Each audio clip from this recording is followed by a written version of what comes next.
তা শুনে মামি মুচকি হেসে রান্নাঘরের দিকে হাঁটা দিল। মামি তার কম্পন দেখে রেজার ছোট খোকা আবার মাথা চাড়া দিল।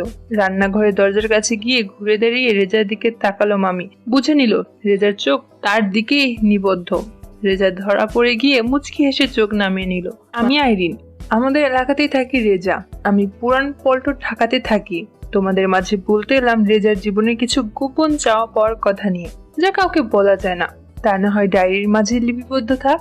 তাই আমার এই ছোট্ট চেষ্টা। পিছনের দিনগুলো বাদ দিয়ে বয়স যখন 22 তখন থেকে শুরু করা যাক। রেজা আজ বিয়ে করলো পরিবারের কাউকে না জানিয়ে, কারণ জানিয়েও কোনো লাভ নেই, সেটা রেজা ভালোই জানে।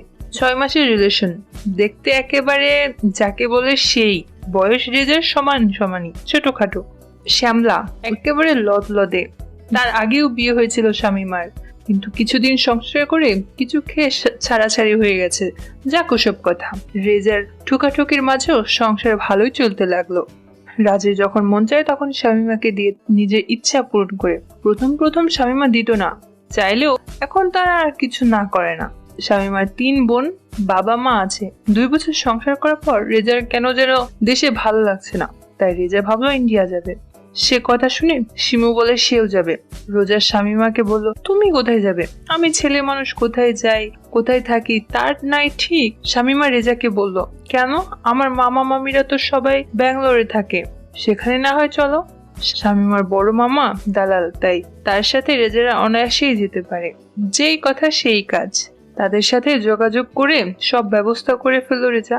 শুরু হলো তাদের জীবনের নতুন অধ্যায়। চোরাই পথে বর্ডার পার হওয়া থেকে ট্রেনে চেপে ব্যাঙ্গালোরে 2 দিন 2 রাত।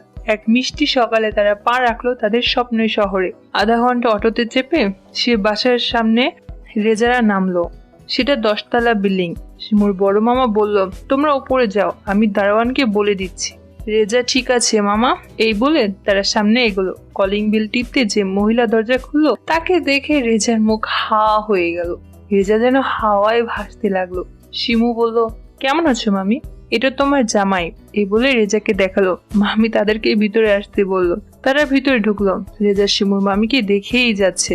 অসম এক গর্জিয়াস মহিলা, যেমন ফর্সা তেমন গোলগাল, কথা বলে যেন মুক্ত ঝরে। বেনারসি শাড়িতে অসম্ভব সুন্দরী মনে হচ্ছে। এমন জিনিস কি না সম্পর্কে রেজার মামি শাশুড়ি। মামির নাম জেসমিন, 38 হবে বয়স। তার 1 মেয়ে 1 ছেলে। তারা দেশে থাকে দাদা দাদির কাছে। রেজারা গল্প করতে করতে নাস্তা খেলো। মামি শুধু কফি খেলে আর রেজার সারাটা সময় তার মামির দিকে চেয়ে থাকলো। মামি তা বুঝতে পেরে মাঝে মাঝে মুচকি মুচকি হাসলো। নাস্তার পর মামি রেজাকে বলল, এসো তোমাদের রুম দেখিয়ে দিই। মাঝারি সাইজের একটা রুম। এই রুমে অ্যাটাচড টয়লেট নেই। মামি তাদেরকে বলল, এটাই তোমাদের রুম, অনেক জার্নি করে এসেছো, কিছুক্ষণ ঘুমাও বলে ঝুঁকে বালিশ ঠিক করতে লাগলো। সেই সময় মামিকে দেখে রেজার ছোট খোকা টন টন করে কেঁপে উঠলো। বালিশ ঠিক হয়ে গেলে ঘুমাও বলে মামি রুম থেকে বের হয়ে গেল। মামি বের হতেই দরজা বন্ধ করে শিমুকে নিয়ে রেজা তাড়াতাড়ি নিজের ইচ্ছা পূরণ করা শুরু করলো। শিমু রেজাকে বলল, কি ব্যাপার আজ একেবারে ডাইরেক্ট? রেজা শিমুকে বলল, চুপ কর, এই 5 দিন না পেয়ে আমার অবস্থা খারাপ। রেজা তার খেলা শেষ করে কোলবালিশ জড়িয়ে ঘুমিয়ে গেল। রেজা ফ্রেশ হওয়ার জন্য একটা ট্রাউজার পরে রুম থেকে বের হতেই দেখে মামি ড্রয়িং রুমে বসে হালকা সাউন্ড দিয়ে সিরিয়াল দেখছে। রেজাকে দেখে মামি হেসে দিল। রেজাও মুচকি হেসে বাথরুমে চলে গেল। রেজা ফ্রেশ হতে হতে ভাবলো, শিমু যে চিৎকার করেছে তা তো মামি সবই শুনেছে, কারণ সে একেবারে আমাদের দরজার কাছেই বসা। রেজার মনে সূর্য উঁকি মারলো।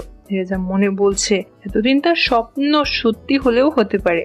যাই হোক, রেজা বাথরুম থেকে বের হয়ে মামির অপোজিটের সোফায় বসলো, যাতে ভালো করে মামির উপর 2 চোখ ভরে উপভোগ করা যায়। মামি রেজাকে বসে দেখে বলল, কি জামাই, এত দূর জার্নি করে এসে এত খাটাখাটনি করে এলে, এখন একটু ঘুমাও। তারপরের কথা খাটাখাটনি কিসের ইঙ্গিতে করলো তা ভালোই বুঝতে পেরেছে রেজা। রেজাও মুচকি হেসে মামির দিকে অপলক চেয়ে বলল, তাতে কি হয়েছে, আপনি একা একা বসে আছেন, কিছুক্ষণ না হয় আপনার সাথে গল্প করি।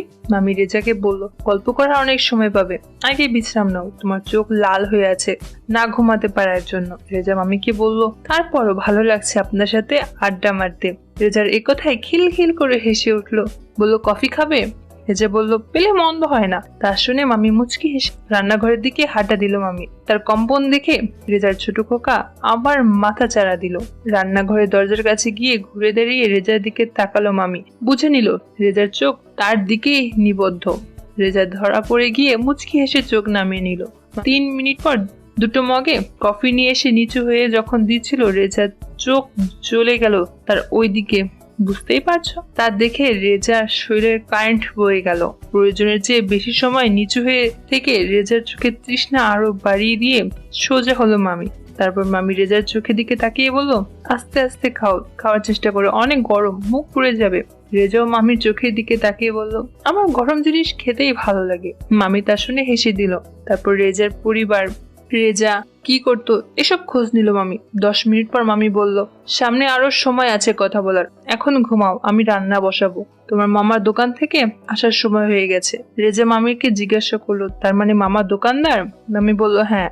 এই বলে মামি উপর থেকে নিচ পর্যন্ত চোখ বুলিয়ে উঠে দাঁড়ালো রেজা। রেজা মামিকে থ্যাঙ্কস বলে মগটা তার হাতে দিয়ে রুমের দিকে গেল। দরজার কাছে গিয়ে রেজা ঘুরে দেখলো মামি তার দিকে অপলক চেয়ে আছে, যেন ওই চোখ বলছে যেও না আমাকে ছেড়ে। তারপর রেজা আর মামির মধ্যে কিছু হলো কিনা তা তোমাদের আগামী পর্বে জানাবো। আমার তো মনে হয় অনেক কিছু হয়েছে। তো বন্ধুরা, আজকের গল্পটি তোমাদের কেমন লাগলো ফেসবুকে মেসেজ করে আমাকে জানিয়ে দিও। আর আমার চ্যানেলের অন্যান্য গল্পগুলো শুনে এসো। আর অবশ্যই ভিডিওতে একটি লাইক দিয়ে চ্যানেলটি সাবস্ক্রাইব করে দিও প্লিজ। তোমরা সবাই অনেক অনেক ভালো থেকো।